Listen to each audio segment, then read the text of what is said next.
تو اس سے وہ جو بھی روایت کریں گے نا وہ اس کتاب سے کریں گے. تو جب کتاب سے تو جس کو کہتے ہیں مناولہ، یا جو بھی اس کو آپ نام دیں.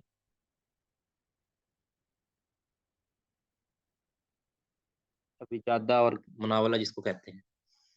تو یہ حسن بصری کا ان آنا یہاں مضر نہیں ہوگا. حسن بصری کا ان آنا وہاں ہوگا جہاں سمرہ بن جندب کے علاوہ کوئی اور آئے گا.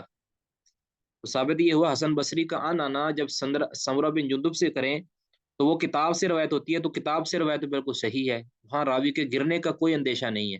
یعنی ہم تدلیس کے مسئلہ کے اندر راوی کے گرنے کا اندیشہ ہوتا ہے نا، تو یہاں تو وہ اندیشہ ختم ہو گیا ہے، کیونکہ حسن بصری کے پاس سمرہ بن جندب کی کتاب تھی، وہ کتاب سے نقل کرتے ہیں. ٹھیک ہے، تو یہ دوسرا قاعدہ ہو گیا.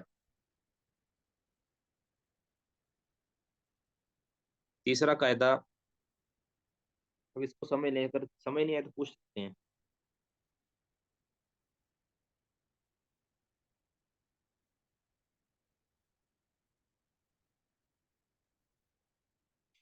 اچھا، مجھے آخر میں نا کوئی ساتھی یاد کروائیے گا کہ میں آپ کو ایک وہ والا لکھواؤں گا، حکم بن اتیبہ والا.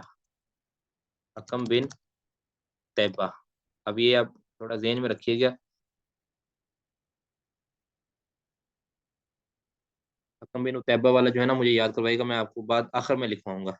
یہ تھوڑا لمبا ہے اس لیے.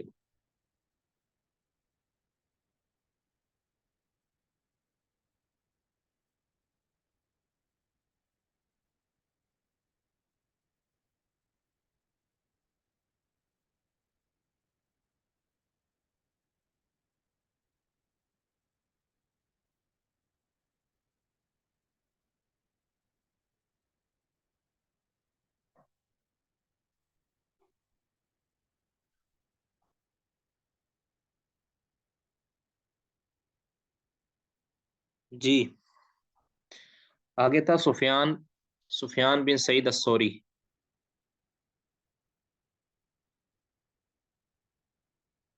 سفیان بن سعید الثوری. ٹھیک ہے، یہ اس کا بھی یہی ہے قانون، اصل یہ ہے کہ یہ ان اس کا آ جائے گا سفیان کا تو وہ ضعیف ہوگا. ان آنا اس کا ضعیف ہوتا ہے جب تک کہ سما کی صراحت نہ آ جائے. لیکن ایک آدھ اس کا یعنی خاص قاعدہ یہ ہے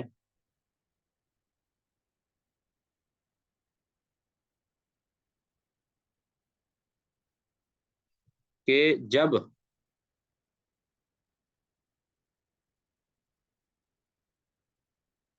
جب سفیان سے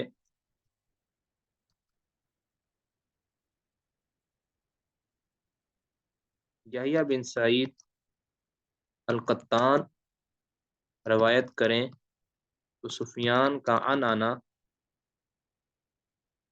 سما پر محمول ہوگا. ٹھیک ہے، یعنی یہ صورت ہو جائے یحییٰ بن سعید عن سفیان عن فلاں. اب اس صورت کے اندر یہ جو ان آنا ہے نا سفیان کا یہ اس صورت کے اندر سما پر معمول ہوگا، یعنی یہ روایت صحیح ہو جائے گی اگر کوئی اور وجہ ذوف اس میں نہیں پائی جاتی. ٹھیک ہے، اور اوپر والے میں یہ صورت بنتی تھی الحسن ان سمورہ. اگر اس طرح ہوتا ہے تو یہ روایت صحیح ہو جانی تھی. حسن بصری کا ان آنا یہاں مضر نہیں ہے. ٹھیک ہے، یہ خوب سمجھ لیں.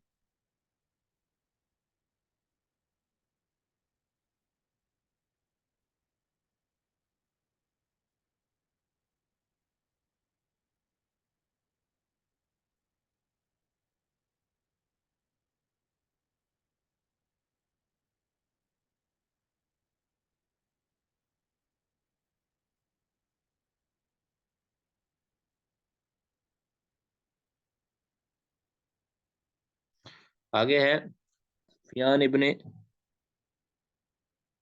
جی، یہ پوچھا گیا ہے کہ یحییٰ بن سعید اس کا مطلب ہے کہ اس معاملے میں سخت ہے. جی بالکل، یحییٰ بن سعید قطان تدلیس کے معاملے میں بڑے سخت تھے، اس طرح شعبہ سخت تھے نا. شعبہ تو زیادہ سخت تھے یحییٰ بن سعید کے مقابلے میں، لیکن یحییٰ بن سعید بھی اس معاملے میں بڑے سخت تھے. جی آگے ہے نمبر 4، سفیان بن عیینہ، سفیان بن عیینہ، ٹھیک ہے،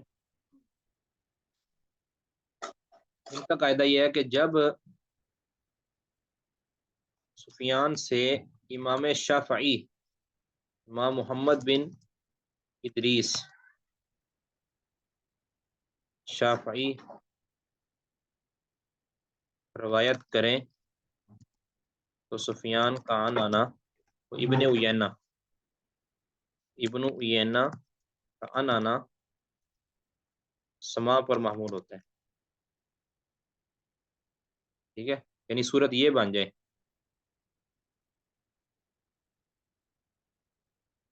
الشافعی عن سفیان بن عیینہ عن فلاں، یہاں جو سفیان بن عیینہ کا عن آنا ہے یہ سما پر معمول ہوگا جب امام شافعی ان سے روایت لیں۔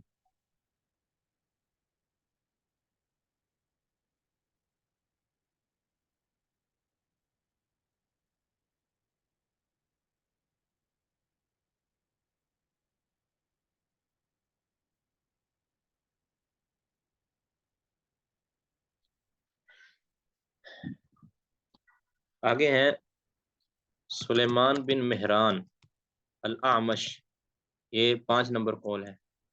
الاعمش یہ مدلس ہیں، ان کا عن آنا یہ مضر ہے، لیکن ایک صورت کے اندر ان کا عن آنا مضر نہیں ہے، وہ ہے خاص طور پہ، ویسے تو شعبہ کی بات ہم نے کی تھی کہ شعبہ جب بھی کسی مدلس سے روایت کر لے گا تو وہ سما پر معمول ہوگا، لیکن خاص شعبہ رحمہ اللہ نے ان کے بارے میں گارنٹی دی ہے، یہ 2-3 بندوں کے بارے میں گارنٹی دی ہے، ٹھیک ہے، ان میں سے ایک جب آمش سے ہم شعبہ روایت کریں تو آمش کا عن آنا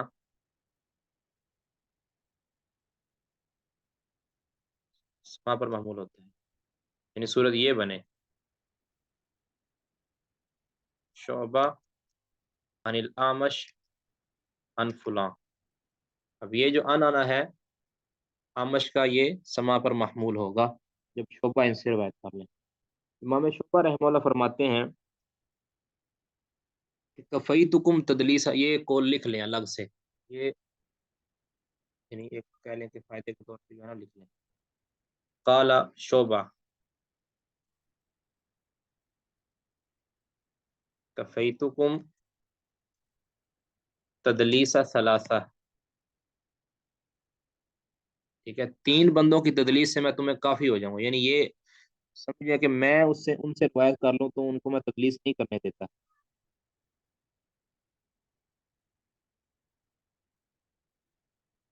الاعمش و ابی اسحاق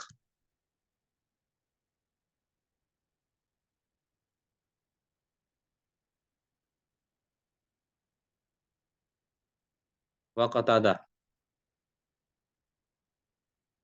ٹھیک ہے، یعنی یہ 3 بندے، ابو اسحاق سے مراد ابو اسحاق السبیعی جن کا کل نام لکھا تھا، قتادہ بن دعامہ یہ بھی مدلس، یہ کہتے ہیں 3 بندوں سے میں تمہیں کافی ہو جاؤں گا۔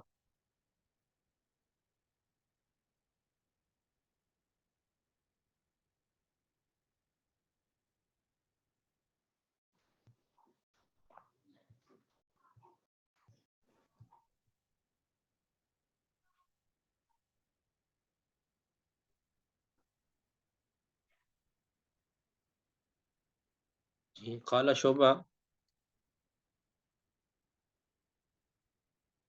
کفیتکم تدلیس ثلاثہ،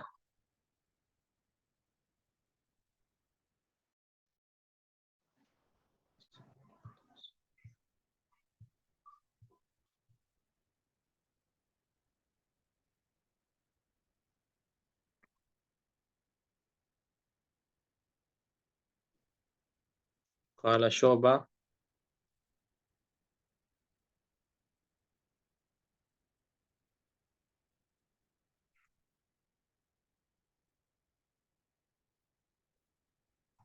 کفیتکم تدلیس ثلاثہ،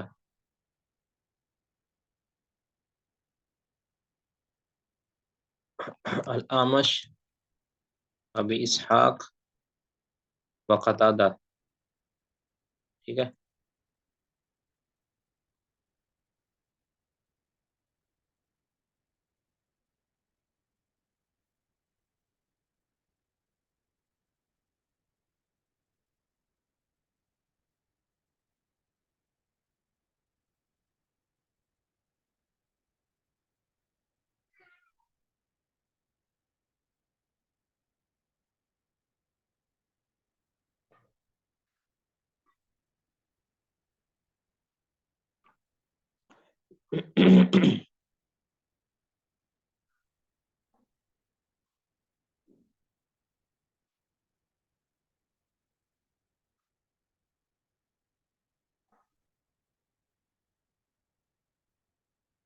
جی آگے ہے. اس کا حوالہ میرے بھی ذہن میں نہیں ہے، میں انشاءاللہ آپ کو بعد میں لکھوا دوں گا اس کا حوالہ، اور مجھے یاد کروا دیجیے گا.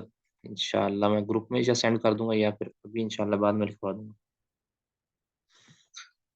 اوکے، میں ابھی آپ کو حوالہ لکھوا دیتا ہوں ڈھونڈ کے.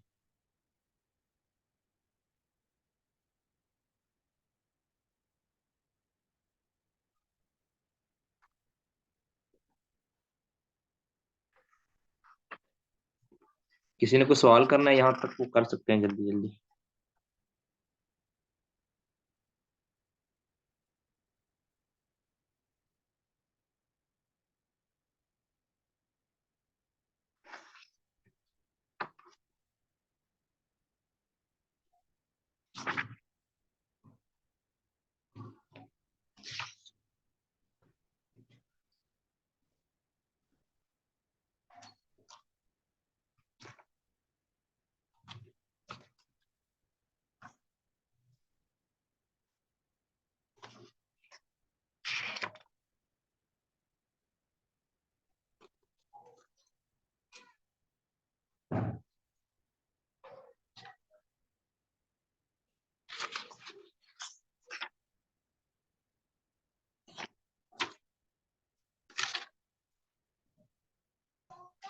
جی میں انشاءاللہ لکھوا دیتا ہوں بعد میں.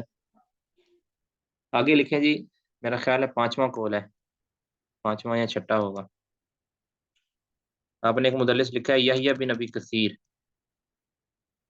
ٹھیک ہے، یحییٰ بن ابی کثیر، اس کا آنا مضر ہے، اور یہ سما کی صراحت نہ کرے تو یہ روایت اس کی ضعیف ہوتی ہے. لیکن اگر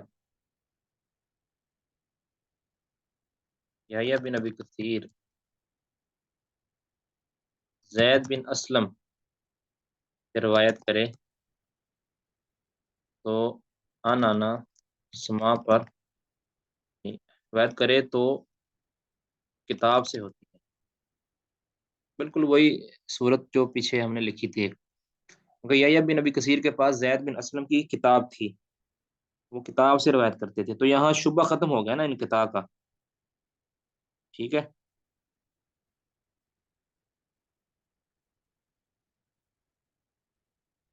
تو یعنی صورت یہ بنے گی یحییٰ بن ابی کثیر عن زید بن اسلم. یعنی اگر یہ ہو تو یہ سما پر محمول ہوگی، اور اس کو ہم صحیح کہیں گے. ان کا جو آنا ہے اس صورت میں وہ صحیح ہو جائے گا.